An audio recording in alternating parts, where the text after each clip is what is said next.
आज हम लोग यहाँ पे एंटरप्रेन्योर को डिस्कस करेंगे और ये फर्स्ट लेक्चर है। तो यहाँ पे जो वर्ड देख रहे हैं एंटरप्रेन्योर है, जो कि फ्रेंच लैंग्वेज से डिराइव्ड है, एंटरप्रेन्योर से, और जिसका मीन्स होता है बिटवीन टेक या अंडरटेक होगा। और उसके बाद यहाँ पे कुछ डिफिनीसन देख रहे हैं जो कि ऑक्सफोर्ड डिक्शनरी के द्वारा दिया गया है। इतना इम्पोर्टेंट नहीं है। उसके बाद यहाँ पे चलते हैं, ये evolution and development of term entrepreneur. तो जो 1725 में रिचर्ड कैंटलन के द्वारा ये क्या बोल रहे हैं कि जो पर्सन होता है वो रिस्क बेयरर होता है, मतलब एक एंटरप्रेन्योर होगा जो कि रिस्क बेयरर होगा। ये कौन बोले हैं? रिचर्ड कैंटलन बोले हैं। और यहाँ पे देख रहे हैं जेम्स बेबिस्टिक हैं जो कि क्या बोलते हैं, separated profit of entrepreneur from profit of capital. उसके बाद जोसेफ सू पीटर हैं जो कि बोलते हैं एंटरप्रेन्योर होता है जो कि एक इनोवेटर होना चाहिए और डेवलप यूनिक टेक्नोलॉजी, मतलब एंटरप्रेन्योर एक ऐसा होना चाहिए जो कि इनोवेट करे या तो डेवलप करे यूनिटेड टेक्नोलॉजी को। उसके बाद यहाँ पे डेविड जो थे वो क्या बोल रहे हैं, entrepreneur is a energetic moderate risk taker. Entrepreneur according to David के अनुसार क्या कैसा होना चाहिए, एनर्जेटिक होना चाहिए, मॉडरेट होना चाहिए और रिस्क टेकर होना चाहिए। पीटर ड्रस्कर के यहाँ बोल रहे हैं, जो पीटर हैं वो क्या बोल रहे हैं कि एंटरप्रेन्योर मैक्सिमाइज अपॉर्चुनिटी। एंटरप्रेन्योर को होना चाहिए कि वो अपॉर्चुनिटी को मैक्सिमाइज करे।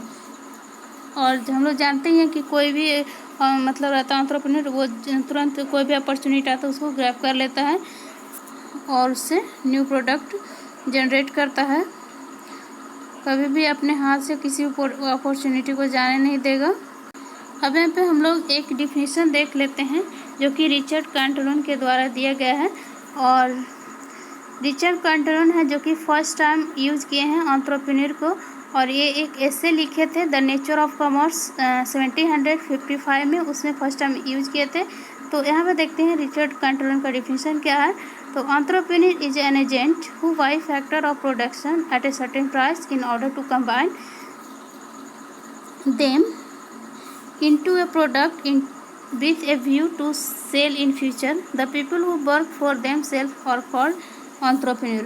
तो ये क्या बोल रहे हैं कि एंटरप्रेन्योर होता है जो कि एक एजेंट होगा, कोई भी एक एजेंट होगा, और जो कि बाई करेगा फैक्टर से, फैक्टर लैंड लेबर प्राइस हो गया, जो कि किसी से बाई करेगा और उसके बाद वो प्रोड्यूस करेगा प्रोडक्ट को, और उसके बाद उस सबको कंबाइन करके प्रोड्यूस करने के बाद प्रोडक्ट को सेल करेगा फ्यूचर में।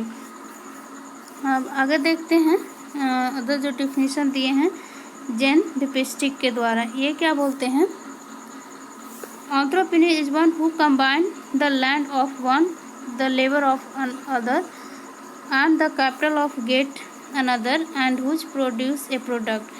तो ये क्या बोलते हैं कि एक एंटरप्रेन्योर होता है जो कि कंबाइन करेगा, किसी से लैंड लेगा, किसी से लेबर लेगा और किसी से कैपिटल लेगा, और सबको कंबाइन करने के बाद वो एक प्रोड्यूस बनाएगा, कोई भी प्रोडक्ट प्रोड्यूस करेगा और उसके बाद सेल करता है उस प्रोडक्ट को मार्केट में। उसके बाद उसको कुछ मतलब पैसा मिलेगा, उसके बाद पे करेगा इंटरेस्ट ऑन कैपिटल रेंट।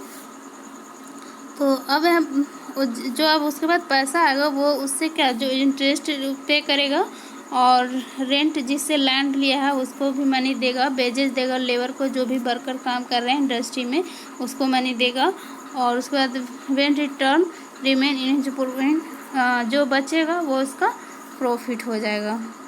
अब यहाँ पे एक हम लोग और डिफिनीशन देख लेते हैं जो कि जोसेफ के द्वारा दिया गया है। ये क्या बोलते हैं, entrepreneur is a creative destructor who create और causes a dynamic disequilibrium in the economy by taking innovation to commercialize by embedded in the environment where it did not exist previously। तो ये क्या बोलते हैं, ये बस ध्यान रखना कि जो एंटरप्रेन्योर होता है यो एक क्रिएटिव डिस्ट्रक्टर होता है जो कि क्या करता है, क्रिएट और कॉज करता है डायनेमिक डिसइक्विलिब्रियम को। अब आगे देखते हैं, the innovation that is introduce of new combination of factor of production. According to him may appear in one of the following 5 form. तो यहाँ पे देख लेते हैं क्या है। इंट्रोडक्शन ऑफ न्यू प्रोडक्ट होगा, introduction of new method of production, opening of new market, discovery of new source of supply of raw material, carry out of other new form of organization of any industry। अब यहाँ पे एक martial जो है वो क्या बोलते हैं, Marshall is a person, Marshall क्या बोलते हैं कि एंटरप्रेन्योर होता है एक पर्सन होता है जो कि ऑर्गेनाइज करेगा और मैनेज करेगा।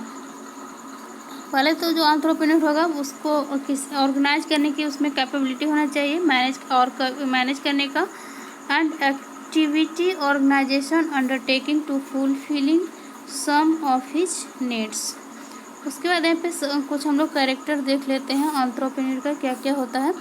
तो यहाँ पे देख रहे हैं जो एंटरप्रेन्योर होता है एक हार्ड वर्कर होता है, उसका डिजायर टू हाई अचीवमेंट, इसे डिजायर रहता है एक हाई अचीवमेंट की, हाई ऑप्टिमिस्टिक होता है, दूरदृष्टि के लोग होते हैं, और इंडिपेंडेंस होता है, खुद मतलब कोई भी डिसीजन होता है वो खुद लेने की इसमें कैपेबिलिटी होती है, कि अगर किसी और के पे डिपेंडेंट रहेगा तो किसी भी न्यू प्रोडक्ट को मार्केट में लाने में उसे देर होगा या उससे डिमोटिवेट रहेगा तो वो किसी भी एंटरप्रेन्योर के लिए अच्छा नहीं होगा।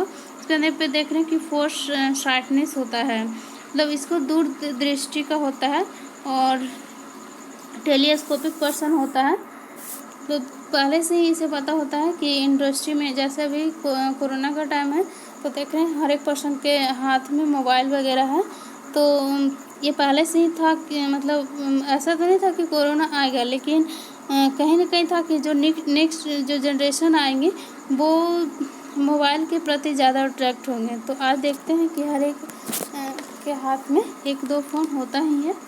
और उसके बाद यहाँ पे देख रहे हैं गुड ऑर्गेनाइजर होना चाहिए, इनोवेटिव होना चाहिए, न्यू कुछ भी प्रोडक्ट लाना चाहिए, मतलब न्यू प्रोडक्ट नहीं, मतलब कुछ जो पहले से प्रोडक्ट है उसमें कुछ मॉडिफाइड करके लाना चाहिए। और उसके बाद यहाँ पे देख रहे हैं परजीवरेंस होना चाहिए, और टीम स्पिरिट, उसमें टीम की स्पिरिट की कैपेसिटी होना चाहिए।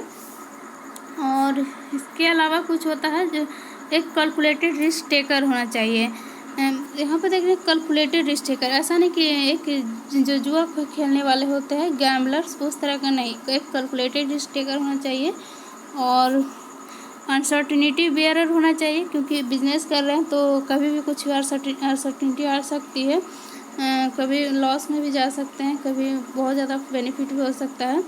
और उसके बाद सेल्फ कॉन्फिडेंट होना चाहिए, ऑप्टिमिस्टिक, तो हम लोग यहाँ पे ऑप्टिमिस्टिक होना चाहिए, ऑप्टिमिस्टिक यहाँ पे देखें ही है हाई ऑप्टिमिस्टिक, और जिसको कि पॉजिटिव थिंकर भी बोलते हैं, नेगेटिव में जाएगा तो उसे बिजनेस में ऐसे ही लॉस हो जाएगा। और उसका डिसीजन मेकर होना चाहिए, एक्शन ओरिएंटेड होना चाहिए, विजनरी होना चाहिए, और बिजनेस एक प्लानर होना चाहिए, अपॉर्चुनिस्टिक होना चाहिए, कोई भी अपॉर्चुनिटी आए तो उसे तुरंत ग्रैब करे, स्ट्रेस टेकर होना चाहिए, ऐसा नहीं कि स्ट्रेस आया तो तुरंत वो डिप्रेशन में चले जाए, तो उसे ऐसे एक मतलब माइंड होना चाहिए जो कि स्ट्रेस को टॉलरेट कर सके, उसमें एक लीडरशिप की क्वालिटी होना चाहिए, और एक वेंचर कैपिटलिस्ट होना चाहिए। और इसके अलावा भी अदर पॉइंट्स होगा कि उसमें एक मेंटल एबिलिटी होना चाहिए, क्लियर ऑब्जेक्टिव होना चाहिए, वो क्या बिजनेस लेके आ रहा है उसका जो ऑब्जेक्टिव होना चाहिए वो क्लियर होना चाहिए, और बिजनेस सीक्रेसी होना चाहिए एंटरप्रेन्योर का। और उसके बाद ह्यूमन रिलेशन एबिलिटी होना चाहिए, उसमें कैपेसिटी होना चाहिए कि लोगों से अच्छा मतलब मेल मिलाप करके रखे, एक कम्युनिकेशन एबिलिटी होना चाहिए, अच्छा कम्युनिकेटर होना चाहिए किसी भी बिजनेस को चलाने के लिए, और जो भी बिजनेस होना चाहिए उसके टेक्निकल नॉलेज होना चाहिए। और एक जो है वो क्या बोलते हैं, रॉबर्ट एच हेरिस करके हैं, वो बोलते हैं एक जो एंटरप्रेन्योर होना चाहिए उसको मतलब मोटिवेटर होना चाहिए, सेल्फ कॉन्फिडेंट पर्सन होना चाहिए, लॉन्ग टर्म इन्वॉल्वमेंट होना चाहिए, और हाई एनर्जी लेवल होना चाहिए, परसिस्टेंस प्रॉब्लम सॉल्वर होना चाहिए, इनिशिएटिव होना चाहिए, गोल सेटर होना चाहिए और मॉडरेट रिस्क टेकर होना चाहिए। तो इसमें हम लोग मेन रूप से देखें, जो डिफिनीशन था उसमें जो मार्शल थे वो मतलब क्या बोल रहे थे कि organiser and management of the productive enterprise. और उसके बाद जो कैंटोलन थे वो बोल रहे थे कि कोई भी एंटरप्रेन्योर होना चाहिए वो रिस्क टेकिंग होना चाहिए, उसमें कैपेसिटी रिस्क लेने की होनी चाहिए। और उसके बाद ये जो बोल रहे थे सोम पीटर, वो बोल रहे थे कि इनोवेटर होना चाहिए।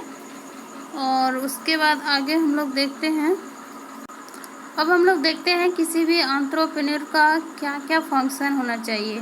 तो एक आइडिया जनरेशन करने की उसमें कैपेबिलिटी होना चाहिए और डिटर्मिनेशन ऑफ ऑब्जेक्टिव, अपने ऑब्जेक्टिव के प्रति वो डिटर्मिनेंट होना चाहिए। राइजिंग ऑफ फंड, एक एंटरप्रेन्योर को होना चाहिए कि हमेशा फंड को राइज करते रहे। जैसे देखते होंगे गवर्नमेंट जो होते हैं, जो अभी सीतारमन है फाइनेंस मिनिस्टर, वो हमेशा 6 मंथ पे लेके आते हैं फंड वगैरह, वैसे ही जो एंटरप्रेन्योर होना चाहिए उसको भी फंड लेकर के आना चाहिए। और उसके बाद होता है क्या कि प्रोक्योरमेंट ऑफ रॉ मटेरियल होना चाहिए, मतलब कोई भी अगर रॉ मटेरियल है तो उसे जल्दी से वो ग्रैब करें। और प्रोक्योरमेंट ऑफ मशीनरी होना चाहिए। मार्केट रिसर्चर होना चाहिए, हमेशा मार्केट को विजिट करते रहें, अभी कौन से जो कमोडिटी है जिसका डिमांड मार्केट में ज़्यादा है, तो इसीलिए उसे हमेशा रिसर्च करते रहना चाहिए मार्केट के बारे में। और डिटर्मिनेशन ऑफ फॉर्म इंटरप्राइज होना चाहिए, रिक्वायरमेंट ऑफ मैन पावर होना चाहिए और इम्प्लीमेंटेशन ऑफ प्रोजेक्ट होना चाहिए। उसके बाद हम लोग देख रहे हैं यहाँ पे प्राइमरी फंक्शन क्या है। अब हम लोग देखते हैं एंटरप्रेन्योर का प्राइमरी फंक्शन। तो इसका प्राइमरी फंक्शन क्या होना चाहिए, प्लानिंग होना चाहिए। किसी भी बिजनेस के मतलब एस्टेब्लिश करने के पहले प्लानिंग करना चाहिए। उसके बाद ऑर्गेनाइजेशन होना चाहिए, एक अच्छा ऑर्गेनाइजर होना चाहिए और डिसीजन मेकिंग अच्छा होना चाहिए उसमें। उसके बाद मैनेजमेंट अच्छा होना चाहिए, इनोवेशन होना चाहिए, रिस्क बेयर पर्सन होना चाहिए, ये सब इसका फंक्शन है। उसके बाद अनसर्टेनिटी बेयरिंग होना चाहिए। उसके बाद हम लोग अदर फंक्शन देखते हैं किसी भी एंटरप्रेन्योर का। तो उसमें आता है डाइवर्सिफिकेशन ऑफ प्रोडक्शन, मतलब जो भी प्रोडक्शन है उसको डाइवर्सिफाई करें। और उसका एक्सपेंशन ऑफ इंटरप्राइज, जो भी बिजनेस है उसको भी मतलब एक्सपेंस करें बहुत ज़्यादा एरिया में, बहुत सारे मतलब स्टेट में या तो अदर स्टेट में जा सकते हैं या इंटर स्टेट में जा सकते हैं, तो उस तरह उसको विस्तार करना चाहिए अदर कंट्री में भी जा कर के। और उसके बाद मेंटेनिंग कॉर्डियल एम्प्लॉयर, और उसके बाद टैकलिंग ऑफ लेबर प्रॉब्लम होना चाहिए। अब हम लोग आगे देखेंगे एंटरप्रेन्योरशिप क्या होता है, तो इसको हम नेक्स्ट लेक्चर में देखेंगे।